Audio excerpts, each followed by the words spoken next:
What's going on, world? I am Chris McPherson, and I'm pleased to be here with you another week. You could have been anywhere in the world, and you decided to be right here, and that is a great thing. For just a moment, I want to talk to you about pride. June is Pride Month, and I was thinking pride is a great topic because pride is something that we all should have. So when we really think about pride in a word definition, it is a confidence that someone has and a deep belief in themselves and their ability to do things. Oftentimes if we are conveying actions or demonstrating beliefs that we don't coincide with, we are killing ourselves on the inside. We've talked about masks before, and a lot of us live behind masks because we believe that we have to portray ourselves in a certain way to the world and that we must do that in order to be received and loved. But in fact, we're already loved and received just as we are. And even if we're not, we must be conscious to remember that the people who love us most will always love us. The ones who receive us just as we are. But even if they don't, we must be able to love and receive ourselves as we are. So as we talk about pride, it's important to understand that no matter what you are, who you are, that you can be exactly you, because that's exactly what the world needs. So in honor of pride, I'm reminded of a narrative, and it's titled The Fish and the Panda. One day a fish and a panda were having a conversation. You see, the fish lived in the water and the panda lived on land. And they would always meet by the shore of the lake because the panda would come down and get some water.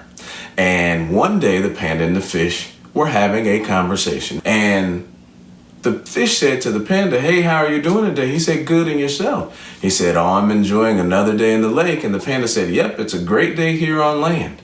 And the panda invited the fish. He said, "Hey, do you climb trees?" And the fish said, "Trees? What are those?" He said, "Oh, these are these things that are all around us and we climb them. I actually live in a tree, but it's a lot of fun. We play games and it's enjoyable." And the fish said, "Well, I've never been on land because I'm a fish and I've always been in the water."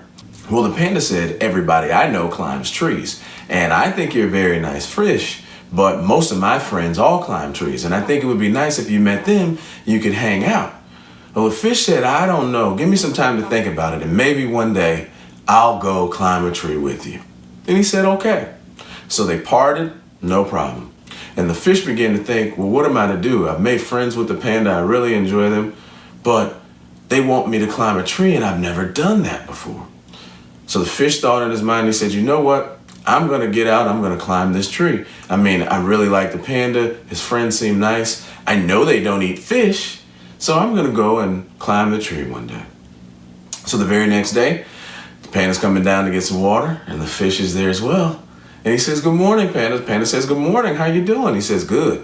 He says, "Hey, man, we're about to go climb trees." And the fish said, "I already know, and I'm ready to climb a tree today." The panda said, "Really? That's awesome. Let's go." So the fish began to try to get to the tree to climb with the panda, and immediately he realized that he was becoming short of breath. So he yelled out to the panda and said, "Hey, I don't think I'm going to be able to do it." The panda said, "Come on, the tree's only up here a little further." And as he continued to go, he got tireder and tireder. Because he doesn't have legs, it was extremely hard for him to move. Well, he called out to the panda one more time and said, "Hey, I need help. I need to get back into the water. I cannot breathe." Well, hearing this, the panda came to his rescue because they were friends. And he helped push him back into the water. And the fish got into the water, and as soon as he got back in, and he felt breath. And he said, "Man, thank you for helping me." He said, "You know what? I never realized that fish couldn't breathe out of water." And the fish said, "I didn't realize that either. But being in my own environment allows me to realize that this is the place that I should be." So both the panda and the fish learned a great lesson that day. You don't have to get out of your environment. You don't have to pretend to be something that you're not. All you have to do is be prideful in who you are, and the world will accept you just as that. You see, the story in the panda and the fish is simply this. Regardless if somebody understands that way of life or if they believe it to be true, good, bad, or indifferent, if it is the way of life that gives you breath, if it is the way of life that gives you sustainability, allows you to be free in your own environment, then you should absolutely seek that. People will have criticism on everything that everyone ever does. That's just the human nature. But if you have pride within yourself and have a conviction and belief of you and your actions to be true to you, you will always live, swim, and flourish in your own environment. So today, my friends, I ask, if you're a fish, be a fish. If you're a panda, be a panda. If you're a human, be human. And most importantly, if you're you, be you. You know, the world will open up to who you are for the gifts that you possess and the things that you bring to it. So in celebration of Pride Month, I encourage you all to look in that mirror, get accountable with yourself, and just say thank you for being you. And list your accomplishments, the things you're proud of, the things that you acknowledge about yourself and can have a deep conviction and pride for. You know, it's good for us to be prideful in something. It's good for us to have ambitious goals and really have high self-esteem and value of ourselves. And truly, if we do that, we'll understand that when presented with situations that force us or challenge us to get outside of our natural environment, our comfort zone to fit in, we really don't have to do those things at all.